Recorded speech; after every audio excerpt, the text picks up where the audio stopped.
Hello guys, this is Girish Bhatia. I'll be demonstrating on hiding files behind the files. So let's begin. I'll make three files. First is a.txt, another is b.txt, the third one is c.txt. The contents would be this is file A. I'll save it and I'll close it. Now the content in this would be this is file B. I'll save it and I'll close it.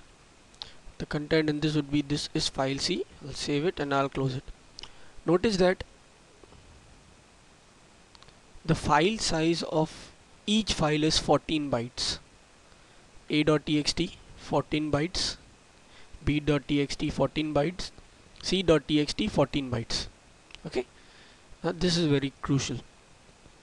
Now each file has some namespace provided to its pointer, like a.txt. This file name occupies some space in memory. The 14 bytes which you can see, actually these are the 14 characters. This 4 characters 5, 6, 7, 8, 9, 10, 11, 12, 13, 14. Now each character in ASCII notation is 1 byte. So the file size of a.txt is 14 bytes.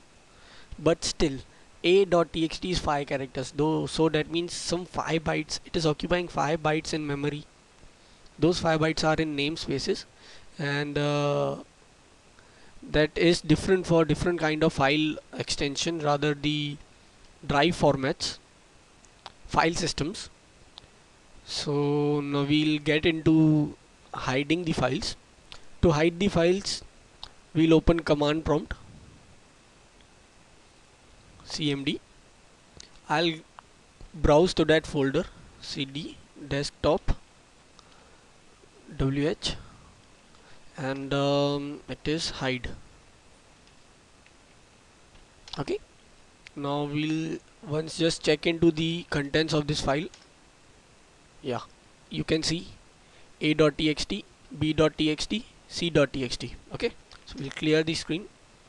Now we'll hide file A behind file. To hide b.txt file behind a.txt, we'll type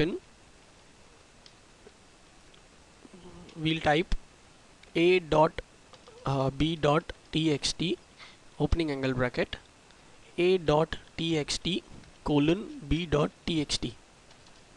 This implies that b.txt file is being hidden behind a.txt.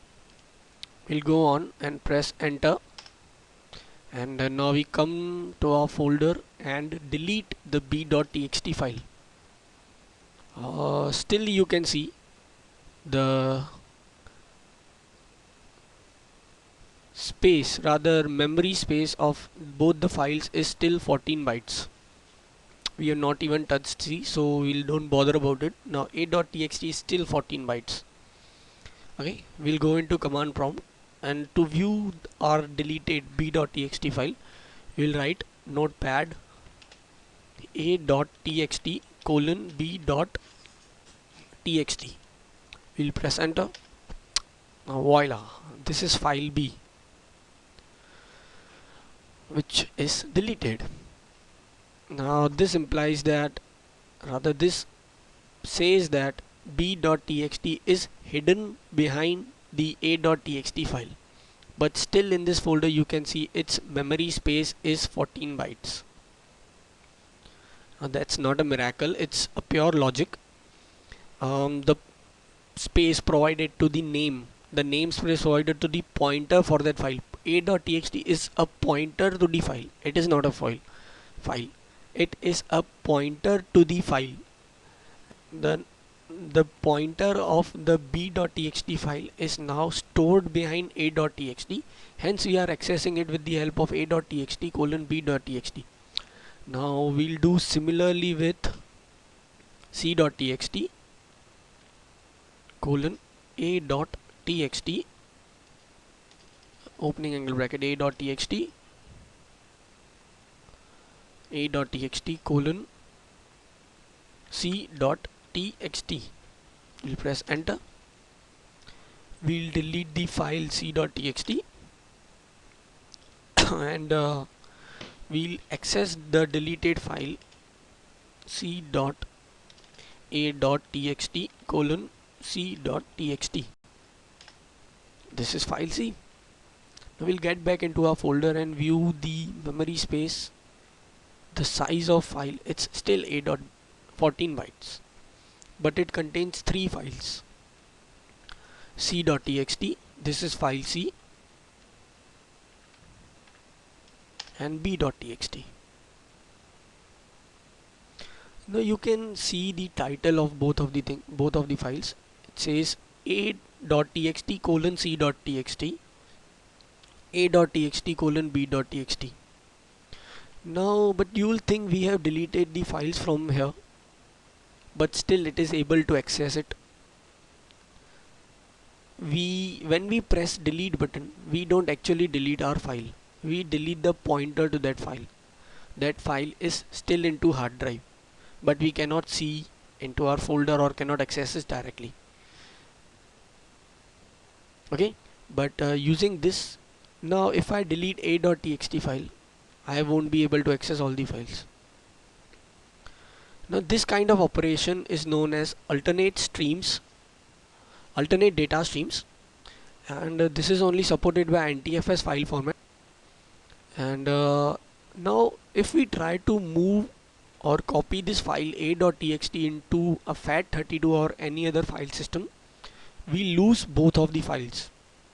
Now this is another folder which is into FAT32 file system. I'll paste it here. It gives me a prompt. Are you property loss? Are you sure you want to move this file without its properties?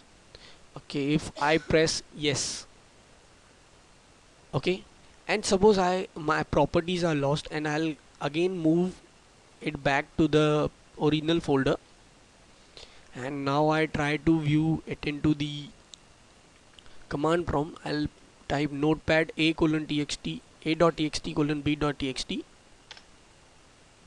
I'm unable to get my file back because I have lost this pointer into fat.32. This proves that this operation is only supported into NTFS file system. Well guys, this was all for this topic. Now we'll probably meet into our next topic. Thank you.